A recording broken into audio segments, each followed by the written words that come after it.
Viewers అందరికీ నమస్కారం. గత వీడియోలో మనం టర్బో జనరేటర్ దాని యొక్క పార్ట్స్ గురించి చూసాం. దానిలో ముఖ్యంగా స్పీడ్ గవర్నర్, టర్బైన్, మరి లోడ్ మోడల్ ఉంటాయి. మొదటిగా స్పీడ్ గవర్నర్ తీసుకున్నాం. దానిలో ఉన్నటువంటి 4 ముఖ్యమైనటువంటి భాగాలను చూసాం. దాని యొక్క డయాగ్రామ్ కూడా చూసాం. ఇప్పుడు ఏం చేస్తున్నాం, దాన్ని మోడల్ చేయబోతున్నాం. సో ఏదైనా సరే ఒక ఈవెంట్ జరిగింది అంటే, ఒక చర్య జరిగింది అంటే దానికి సంబంధించి మ్యాథమెటిక్స్ వాడి ఒక మోడలింగ్ చేయటం పరిపాటి. అప్పుడే దాని యొక్క బిహేవియర్ని మనం అనలైజ్ చేయగలుగుతాం, రెస్పాన్స్ చూడగలుగుతాం. మన చెప్పాలి అంటే ఒక సింపుల్ ఆర్ఎల్సి సర్క్యూట్ని మనం సాల్వ్ చేస్తూ దాన్ని ఈక్వలెంట్గా ఒక సాఫ్ట్వేర్ వాడి కూడా చేయొచ్చు. ఎప్పుడు మోడలింగ్ ప్రక్రియ మనకు తెలిసినప్పుడు.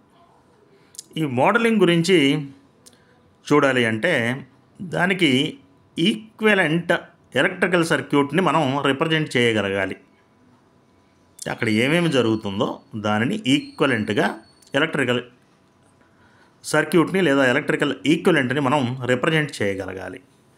సో ఇక్కడ ముఖ్యంగా స్పీడ్ గవర్నర్ సిస్టమ్ యొక్క మోడలింగ్, స్పీడ్ని గవర్న్ చేసేటువంటి సిస్టమ్. ఈ టర్బో జనరేటర్ సిస్టంలో స్పీడ్ గవర్నరు, టర్బైను, లోడు, ఇవి కదా ముఖ్యమైన భాగాలు. సో దానిలో ఇదిగో స్పీడ్ గవర్నర్ సిస్టమ్ని మోడల్ చేస్తున్నాం. మోడల్ చేయడం అంటే ఏమి లేదు, అదే ఎలక్ట్రికల్గా అది ఎలా ఉంటుంది అని ఒక బొమ్మ గీసి చెప్పడమే, అంతే. దీనిలో ఏంటి అజంప్షన్స్, ఇనిషియల్గా ఇది స్టడీ స్టేట్లో ఆపరేట్ అవుతుంది అని చెప్తాము. తర్వాత లింకేజ్ మెకానిజం అనేది స్టేషనరీగా ఉందనేది ఎజ్యూమ్ చేసుకుంటాము. లింకేజ్ మెకానిజం స్టేషనరీగా ఉంది అని ఎజ్యూమ్ చేసుకుంటాము. సో డయాగ్రామ్లో చూపించినట్టుగా పైలట్ వాల్వ్ ఏమో క్లోజ్ అయ్యి ఉంది, స్టీమ్ వాల్వ్ ఏమో opened by a different magnitude. కొంత మ్యాగ్నిట్యూడ్ స్టీమ్ అనేది ఎలవ్ అవుతూ ఉంది ఇన్లెట్లోకి. సో టర్బైన్ తర్వాత మూడవది, turbine running at constant speed with turbine power output balancing the generator load. Generator మీద ఉన్న లోడ్ను బట్టి టర్బైన్ అనేది అవుట్పుట్ ఇస్తుంది. సో ఇవి అజంప్షన్స్ అనమాట. సో దేనికైనా మనం చేయాలి అంటే ఈ అజంప్షన్స్ అనేవి ముఖ్యమైనవి కదా. సో వీటిల్లో ఇప్పుడు ఏం చేస్తున్నాం అంటే మనం ఇది డీటెయిల్డ్గా సేకరించి ఎక్స్ప్లెయిన్ చేస్తున్నది. టెక్స్ట్ బుక్లో మీకు జస్ట్ 4 ఈక్వేషన్స్లో తేల్చేస్తాడు. ఇక్కడ చూసినట్లయితే మనం ఇదిగో PG0 అనుకున్నాం కదా, టర్బైన్ అవుట్పుట్ అన్నాం. మరి అజంప్షన్స్లో మాట్లాడినట్లుగా ఇది జనరేటర్ అవుట్పుట్ అనుకున్నాం. ఎందుకు, లాసెస్ని నెగ్లెక్ట్ చేస్తున్నాం కాబట్టి. తర్వాత ఇదిగో ఎఫ్ నెత్తి మీద 0, F0 అనేది సిస్టమ్ ఫ్రీక్వెన్సీ, Y_E అనేది స్టీమ్ వాల్వ్ యొక్క సెట్టింగు. తర్వాత ఏం చేస్తున్నాము, change in moment at point A. Linkage మెకానిజంలో పాయింట్ ఏ దగ్గర ఇదిగో ΔY అనేటువంటి చేంజ్ తీసుకొచ్చాం. అది దేనితో రిలేట్ అయి ఉంటుంది అంటే కమాండెడ్ చేంజ్ ఇన్ జనరేటర్ అవుట్పుట్తో రిలేట్ అయి ఉంటుంది కాబట్టి, ప్రపోర్షనేట్గా ఉంటుంది కాబట్టి. సో ఆ ప్రపోర్షనేట్ని ఒక కాన్స్టెంట్ తోటి రీప్లేస్ చేస్తూ ΔYA = KC × ΔPC. ఇది ఈక్వేషన్ 1. ఇది డీటెయిల్డ్గా ఉంటుంది, మీరు ఒక పేపర్ మీద నోట్ చేసుకుంటే బాగుంటుంది. ఇంకా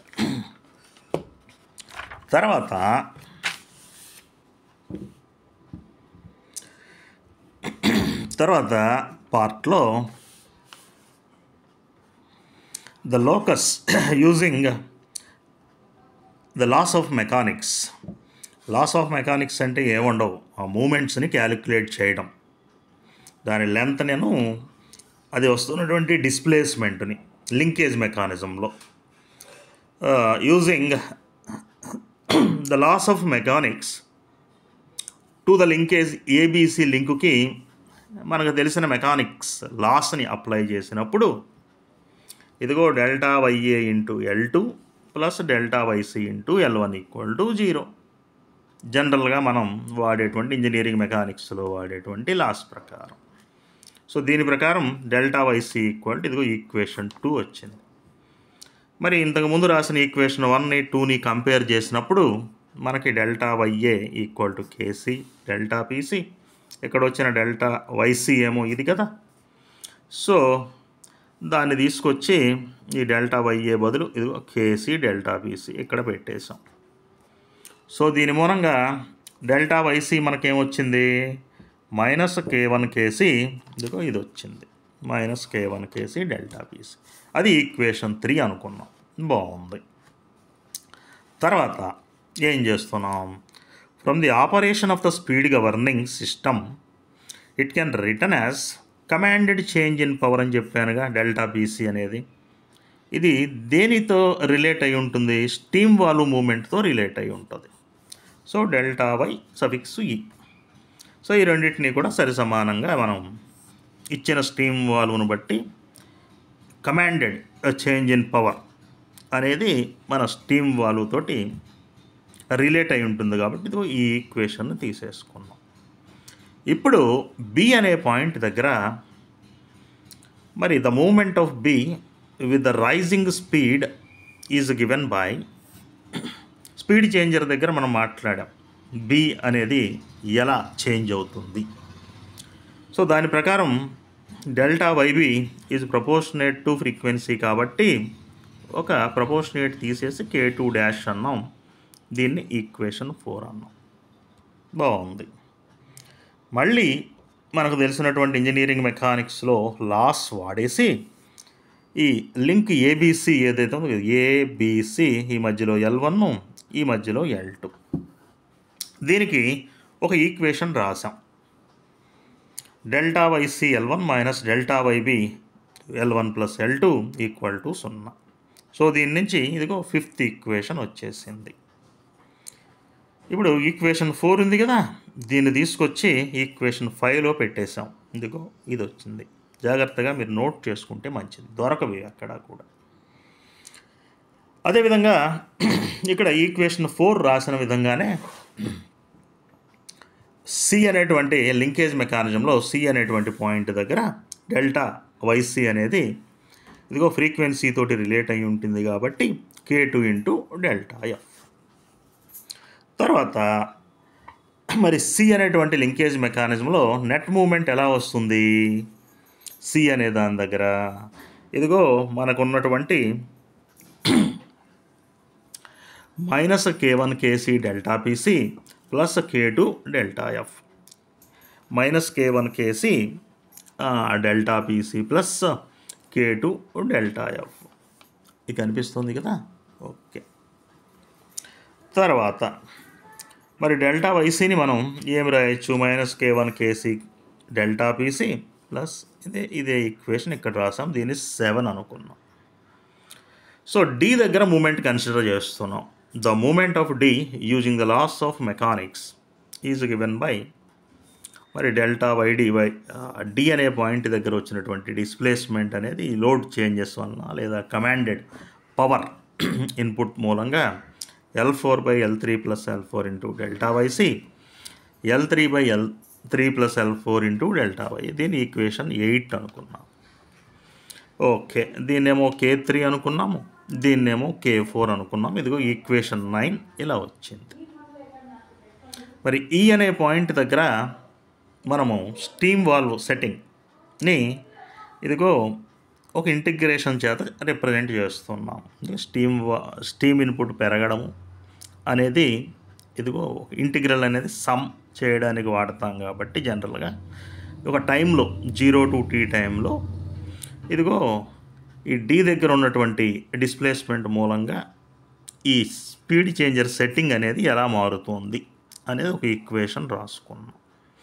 సో ఇప్పుడు లాప్లాస్ ఇది టైం డొమైన్లో ఉంది, మనకు సింప్లిఫై చేసుకోవడానికి లాప్లాస్ ట్రాన్స్ఫార్మ్ వాడుతున్నాం. ఈక్వేషన్ 7కి లాప్లాస్ ట్రాన్స్ఫార్మ్ రాసినప్పుడు ఇదిగో ఇది వస్తుంది ఈక్వేషన్ 7కి. దీన్ని 11 అనుకున్నాము. అదేవిధంగా 9కు రాసినప్పుడు ఇదిగో ఈక్వేషన్ 12 వస్తుంది. అదేవిధంగా 10కి రాసినప్పుడు ఇదిగోండి ఈక్వేషన్ 13 వస్తుంది. 11 వచ్చింది, 12 వచ్చింది, 13 వచ్చింది. సో ఇప్పుడు ఏం చేస్తున్నాము, సబ్స్టిట్యూట్ ఈ డెల్టా వైసీని ఫ్రమ్ ఈక్వేషన్ 11 ఇంటూ ఈక్వేషన్ 12లో సబ్స్టిట్యూట్ చేసేసాం. ఓకే, ఇప్పుడు సబ్స్టిట్యూట్ చేసిన తర్వాత మనకేమొస్తుంది, డెల్టా వై ఈక్వల్ టు ఇదిగో సంథింగ్ ఇలా వచ్చింది. సో దీన్ని ఏం చేస్తున్నాము, delta PC of S minus 1/r into delta F of S KSG by 1 + s times TSG అంటున్నాము. దీనిలో ఇదిగో ఆర్ అంటేనేమో regulation R speed regulation of the governor అంటున్నాము. K1 KC by K2 KSG gain అంటున్నాం, దీన్ని gain of the speed governor. TSG time constant of the speed governor.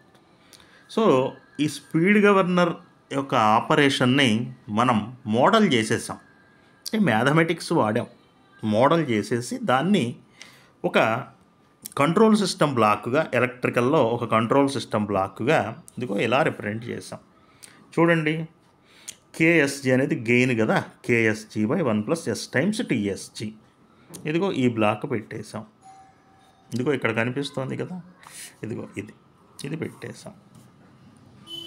పెట్టేసి మనకి ఈ స్పీడ్ గవర్నర్ ఏం చేస్తుంది, స్టీమ్ వాల్వ్ ఏదైతే ఉందో దానికి కమాండ్ పంపిస్తుంది. సో అదే కదా ఇక్కడ డెల్టా వైఈ ఆఫ్ ఎస్, ఇదిగో వెళ్ళిపోతున్న అవుట్పుట్ కమాండ్, అక్కడి నుంచి ఆ పని జరుగుతుంది. So delta YE of S. తర్వాత ఇక్కడ చూసినట్లయితే commanded power input delta PC minus 1/r into delta F of S. ఇదిగో మైనస్, సమ్మింగ్ పాయింట్ దగ్గర మైనస్ పెట్టాంగా, 1/r into delta F of S, change in the frequency. So బేసిక్గా మనం turbo జనరేటర్లో మొదటి భాగమైనటువంటి speed governor system యొక్క మరి modelling ఈ విధంగా చేసి ఇదిగో ఇలా దాన్ని రిప్రజెంట్ చేస్తాం, స్పీడ్ గవర్నింగ్ సిస్టమ్. తర్వాత టర్బైన్ ఎలా చేస్తాము, మరి దాని తర్వాత లోడ్ మోడల్ని ఎలా చేస్తాం అనేది చూద్దాం.